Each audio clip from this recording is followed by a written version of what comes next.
Assalamualaikum warahmatullahi wabarakatuh. Perkenalkan, nama saya Safina Turulita, NIM 220103119. Di sini saya akan mempresentasikan hasil kerja dari saya sendiri. Langsung saja, penerapan Pancasila dalam implementasi keperawatan. Penerapan sila-sila Pancasila dalam keperawatan yang pertama, sila pertama ketuhanan yang Maha Esa. Ikut mendoakan kesembuhan pasien meskipun berbeda keyakinan, memberikan kesempatan kepada pasien untuk berdoa atau sholat sesuai dengan agama dan kepercayaan masing-masing sebelum dan sesudah melakukan tindakan keperawatan. Selanjutnya, mengembangkan sikap saling menghormati kebebasan menjalankan ibadah masing-masing jika antara perawat maupun dokter berbeda keyakinan dengan pasien.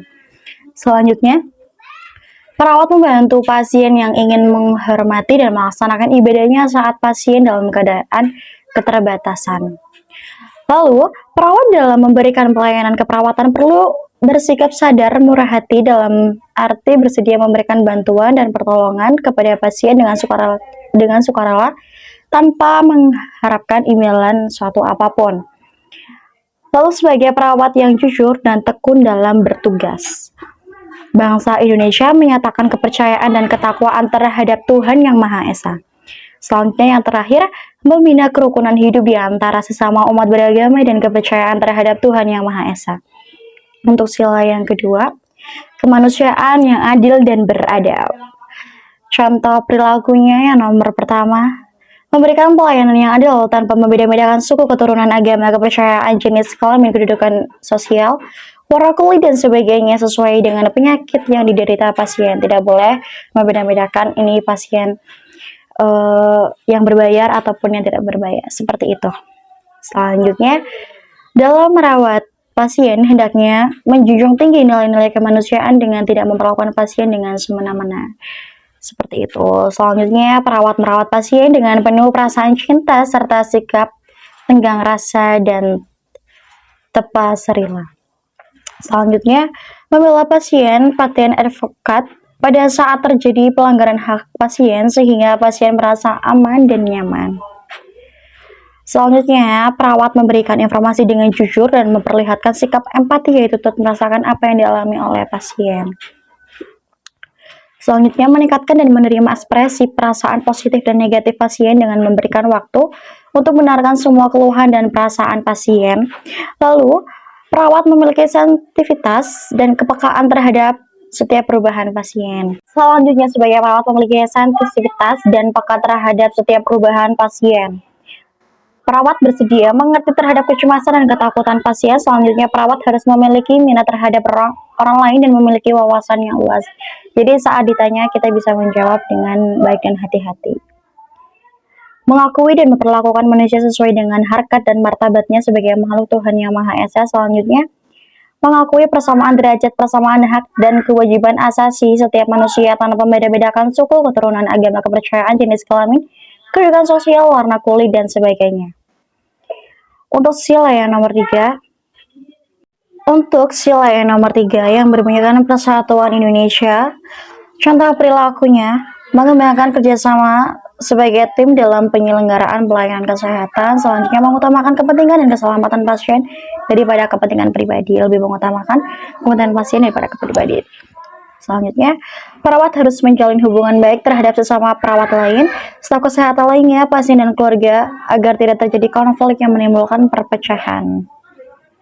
Selanjutnya, perawat mampu menempatkan persatuan, kesatuan, serta kepentingan dan keselamatan bangsa dan negara sebagai kepentingan bersama di atas kepentingan pribadi dan golongan.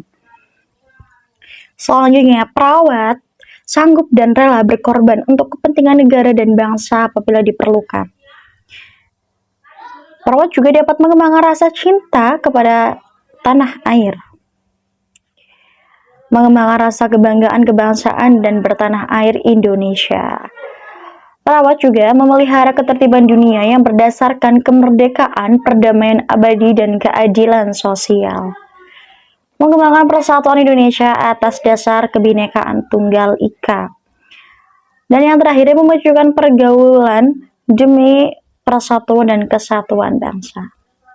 Untuk sila yang nomor 4 yang berbunyikan kerakyatan yang dipimpin oleh hikmat dalam kebijaksanaan perwakilan. Kebijaksanaan dalam permusyawaratan perwakilan yaitu contoh sikapnya sebelum melakukan tindakan perawat kepada pasien hendaknya mengutamakan musyawarah dengan pasien dan keluarga pasien dalam mengambil setiap keputusan. Selanjutnya, musyawarah dilakukan dengan akal sehat dan sesuai dengan hati nurani yang luhur serta dapat dipertanggungjawabkan kepada Tuhan Yang Maha Esa, menjunjung tinggi harkat dan martabat manusia, nilai-nilai kebenaran dan keadilan, mengutamakan persatuan dan kesatuan demi kepentingan bersama. Selanjutnya, perawat hendaknya membiasakan diri menahan membicarakan tentang hal-hal pasien dengan orang yang tak mempunyai hal dalam hal itu dan yang tidak mengerti soal perawatan pasien, meskipun orang tersebut keluarga pasien sendiri. Selanjutnya, sebagai warga negara dan warga masyarakat, setiap manusia Indonesia mempunyai kedudukan dan hak kewajiban yang sama.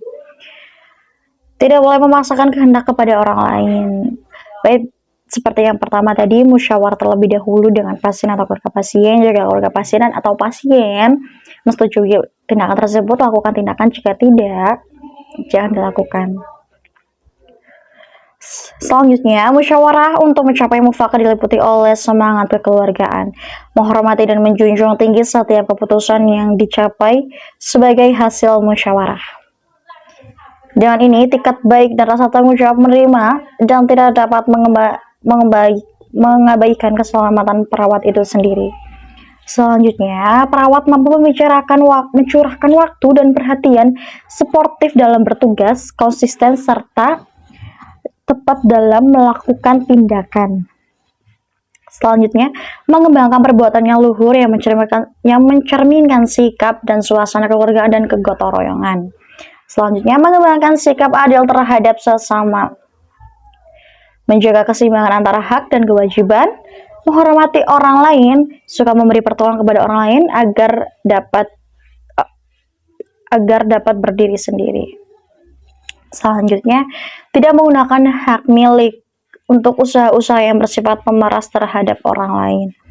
Tidak menggunakan hak milik untuk hal-hal yang bersifat pemborosan dan gaya hidup mewah. Selanjutnya, tidak menggunakan hak milik untuk bertentangan dengan atau merugikan kepentingan umum. Selanjutnya, suka bekerja keras, suka menghargai hasil karya orang lain yang bermanfaat bagi kemajuan dan kesejahteraan bersama. Yang terakhir, sila yang kelima yang berbunyikan keadilan sosial bagi seluruh rakyat Indonesia. Sikap yang dapat diteladani di sila nomor 5 ini adalah mengembangkan sikap adil dengan menjaga keseimbangan antara hak dan kewajiban terhadap semua pasien. Perawat pasien dilaksanakan dengan sikap dan suasana kekeluargaan dan kegotong royongan antara pasien, keluarga pasien, perawat, dokter, serta tim paramedis dan medis lainnya. Selanjutnya, antara hak dan kewajiban perlu keseimbangan, lebih mementingkan keselamatan pasien. Presentasi yang dapat saya ambil dari yang telah saya presentasikan tadi, kesimpulannya, Pancasila adalah pandangan hidup bangsa dasar negara Republik Indonesia. Pancasila juga merupakan sumber kejiwaan masyarakat dan negara Republik Indonesia. Maka manusia Indonesia menjadikan pengamalan Pancasila sebagai perjuangan utama dalam kehidupan kemasyarakatan dan kehidupan kenegaraan. Oleh karena itu, pengalamannya harus dimulai setiap warga negara Indonesia. Setiap penyelenggaraan negara yang secara meluas akan berkembang menjadi pengalaman Pancasila oleh setiap lembaga kenegaraan dan lembaga kemasyarakatan, baik di pusat maupun di daerah. Dalam menjalankan profesi sebagai perawat, memberikan pelayanan yang baik untuk pasien merupakan sebuah kewajiban. Bukan semata-mata hanya karena uang, ketulusan melayani tanpa membeda-bedakan satu sama lain merupakan salah satu implementasi dari sila yang terkandung dalam Pancasila. Sekian, terima kasih yang dapat saya berikan. Semoga bermanfaat. Kurang lebihnya mohon maaf. Wassalamualaikum warahmatullahi wabarakatuh.